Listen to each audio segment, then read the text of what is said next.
Çfarë makine është kjo? Në kapanonin e makinave retro në Tiranë. Dikush do më thoshte Mercedes, dikush do më thoshte Chevrolet, dikush do më thoshte Ford, dikush do më thoshte Oldsmobile, nuk e di çfarë tjetër.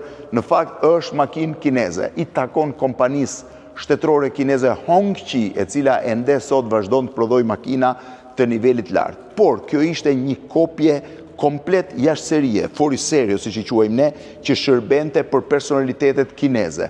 Ishte një makinë që në atë kohë Kina i adhuroi Enver Hoxhës si makinë përfaqësimi. Hongqia është prodhuar në pak kopje, është një version i zilit sovjetik, po ta shihni në atë kohë, edhe pse krahasohet me makinat më të mira perëndimore, sot është makinë shumë më e rrallë për arsye të vështirësisë për t'u gjetur, edhe kjo është në version automatik, është e vitit 1965, quaj Flamuri i Kuq. Pjesa mbrapa është dhe më interesante e qëndrimit personaliteteve, sepse hapja derës është në këtë drejtim, pra hapen të dyja nga një anë, ishte ose për shërbim, pra që ti mund të qëndroje limuzin, ose mund të përdorej për më shumë se 7 persona nëse kishte nevojë për transport. Është nga makinat më të bukura që ka prodhuar Kina, makinat më të rralla për të gjetur sot në botë, me gjithë flamurin e kuq të vendosur në pjesën e saj të parme.